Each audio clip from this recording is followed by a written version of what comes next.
I recently went on my first solo trip to Europe. I had never been to Europe before this. I've never traveled alone before this, and it was honestly just amazing. I started in London and then I went around to some different parts of Portugal, Spain, and then I ended in Morocco.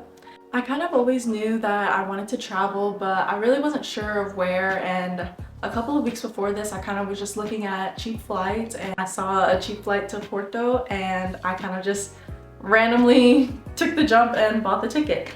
But I started with a layover in London and I took that opportunity to kind of visit the city. So just landed in London. I feel like I have to say everything in a British accent. Why do I feel the need to do that? I don't know. These things don't even work.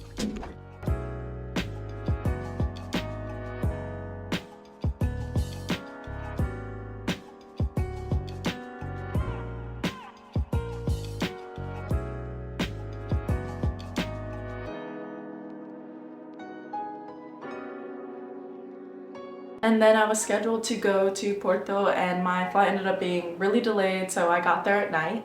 So I've landed in Portugal and I'm in the train now after a little bit of a struggle. We were delayed for 2 hours. We had to board the plane in like freezing rain.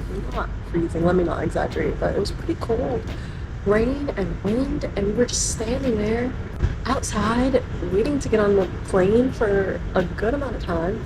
Anyways, there was a lot of turbulence, so I'm thankful for my life. Then I got here and I could not figure out the trains. Like, they did not have a lot of directions and there was no one working because it's like 9:30. But I think I figured it out. Let's see, I'm on the train now.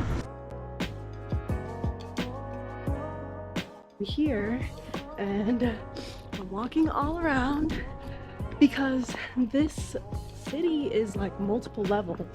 On the map, it looks like the hostel was really close from the train station, but it actually wasn't. There were like multiple layers to the city because it's on like such a hill, like slash mountain. So something looks really close, but you're actually having to go up and down and around and figure it out in the dark in a new country. So I'm a little bit scared, but it's all right. Everyone here has been so nice. Like, people have really been trying to help. So having a good time, and it's so beautiful. And I arrived to my hostel, which I was super pleasantly surprised at. For my entire trip, I stayed in hostels and that was really cool. I think hostels really get a lot of a bad reputation, and it definitely depends on the kind of travel that you're trying to do. But for me, honestly, I just had really good experiences. So the next day, which started my first full day in Porto, I was super lucky to meet friends and then we just explored Porto together. I really feel like Porto was an amazing place to start my traveling because it was honestly just so serene and calm and just a really chill intro into everything to come. From there, I traveled to Lisbon. On the train to go to Sintra, I ended up meeting some really cool people. That was the first time that I had introduced myself to someone and kind of initiated that contact. It took me the entire train ride to build up the courage to do that, but I'm so glad that I did. And that really helped me to just break out of my shell a little bit on my trip and be more open to experiences and meeting people.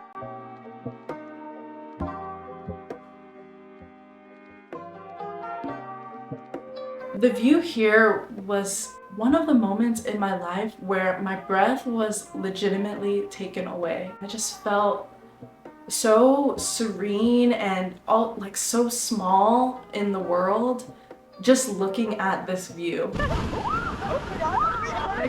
look like they're in so much pain.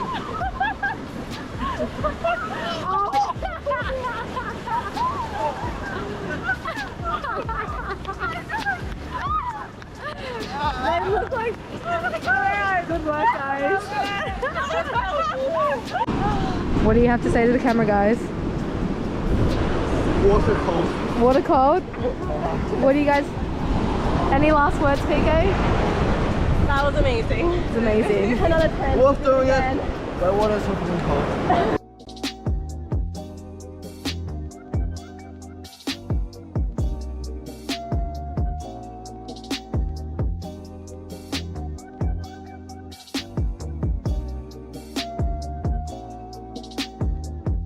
From Lisbon, I then went to Lagos, which is in southern Portugal. This was really where I kind of started to feel more comfortable.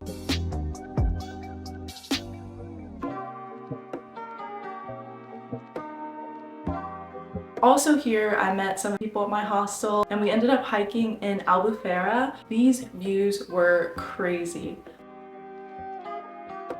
My last day in Lagos and I had to take a bus that night, and as the day is getting a little bit later, I know that I need to leave, and by the time I get ready to leave with the people that I just met, there were no Ubers, no transportation, nothing available, and we decided that we were gonna try to hitchhike. I never would have thought that I would do something like this, but it's actually kind of a common experience in other places that you travel, and the people that I had met there were not American and they had done this before. We ended up literally thumb hitchhiking and we found this guy who was exiting an apartment complex, and he offered to take us to a town that was really close to where we needed to go, which was amazing. But when I tell you the amount of anxiety that I had, I was with 2 other people and I was like by the window, making sure I could roll down the window. The car door was unlocked so I could jump out anytime I needed to. I couldn't even talk in this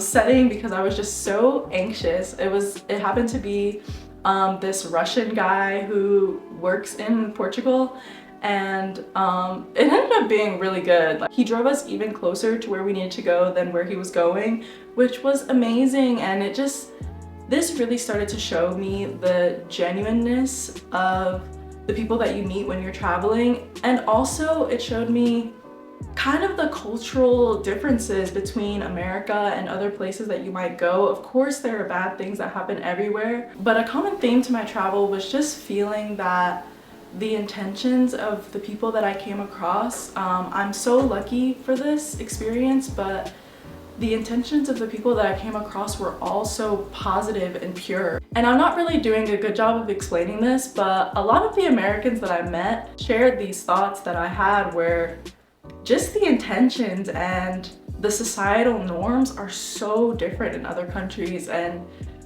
it's just a really, really great feeling. And it's kind of a feeling that is foreign to me. It's not something that I really typically experience or typically feel in my home country.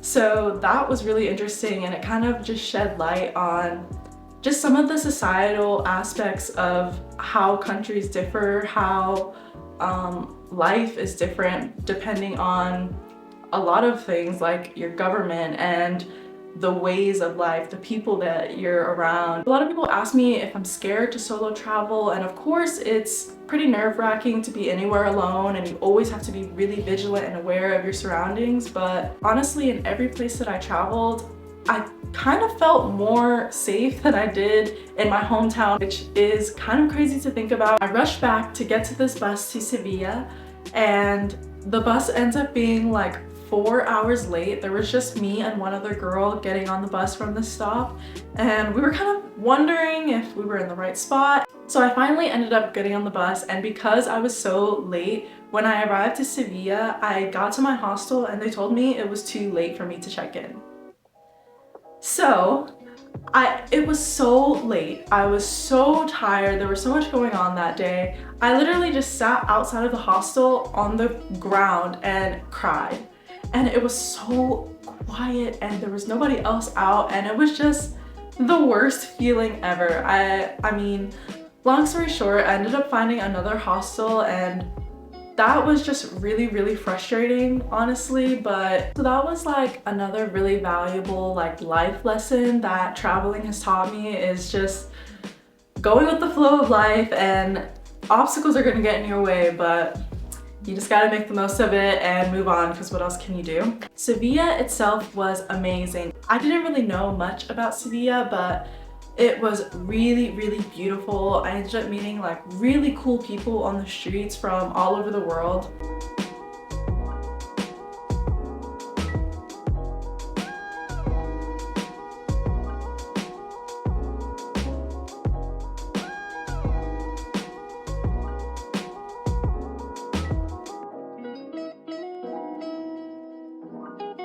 And then from here, Here, Sevilla honestly just taught me so much. I went here because this was gonna be a cheap flight for me to go to Marrakesh, Morocco, which is where I had planned to spend the bulk of my trip. I get to the airport in Sevilla and I'm there so early. I'm like, I'm gonna be so prepared for this. I'm waiting at the gate and I literally miss my flight to Marrakesh for the dumbest reason. I'm just sitting there waiting. I see the line to board. I'm just sitting there waiting like, oh man, I don't want to stand in this line. I'm just gonna wait for it to die down a little bit and then board because it doesn't matter when I board, right? Wrong, I miss it. I don't even know what happened. I swear there were people in the line and I looked down for a second and there was no one else in the line. And they had closed the doors. I had missed my flight. It was a disaster. But like I said, just kind of going with the flow. I let myself cry in the airport a little bit. I called my mom, you know, I just vented out all my feelings and then I made a plan. This ended up being honestly a blessing in disguise. I would have loved to go to Marrakesh and spend a lot of my time there, but I was just in the Sevilla airport looking at where else I could go in the next day, and I see this super cheap flight to an island called Tenerife. And I had never really heard about the Canary Islands before this point, but I literally see the cheap flight, I Google what it looks like, I find a hostel, and I just book it right there. And so I spent the night in the Sevilla airport sleeping on chairs, and I went to Tenerife the next day. This place was amazing. Tenerife was where my soul just really came alive. I'm not sure what it was about it. I just felt so comfortable, like I belonged there, and I didn't really even do anything crazy there. I was just relaxing, like meeting people. I met so many cool people from my hostel and I just vibed out. Honestly, this was just the most amazing place.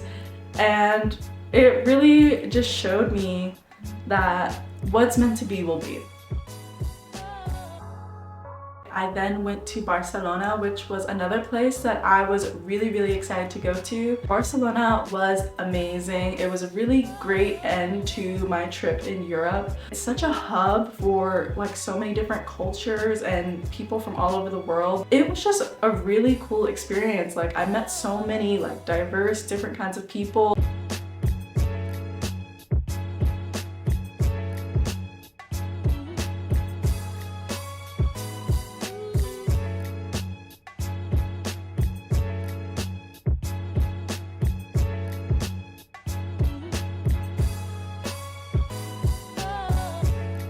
From missing my flight to Marrakesh, I was really upset about that because I was actually supposed to meet up with some friends of my family, but I was really lucky that my original itinerary was going from Barcelona to Casablanca in Morocco and then going home. So I ended up going there and I spent about a day and a half layover there, and I was able to meet up with my family friend and have like a really short, amazing, genuine time there. This could be attributed to just the amazing people that I was around, that I was lucky to meet up with there, but the culture and just the way that religion is ingrained in their society in a way that is not always shown in the media was really amazing for me to experience. I really loved it there. So the way that I was able to kind of meet up with these people is kind of a crazy story. So my family and I have been going to this pizza place for literally as long as I can remember. I think I was like maybe 6 or 7 years old when we first found this place, and we've been going there for years, and my dad kind of developed a relationship with the owner, and over the summer we kind of had some conversations, and that's really what pushed me to go on this trip. Just talking to him about Morocco, where he's from, and kind of just getting the travel bug a little bit from not only social media and my friends and everything, but from him as well. And I traveled there and I ended up meeting with his family that I didn't really know. I talked to them a little bit like through WhatsApp and Facebook Messenger just to kind of meet up. And there was a complete language barrier. They didn't speak any English. But I ended up having some of the most amazing conversations with them through Google Translate, and it just makes me really thankful for how connected the world is and technology and how we're able to communicate with pretty much everyone at this time. And it was a really invaluable experience to me. They were so kind and just had a lot of love in their heart to give to someone that they don't even know, which was an amazing end to my trip.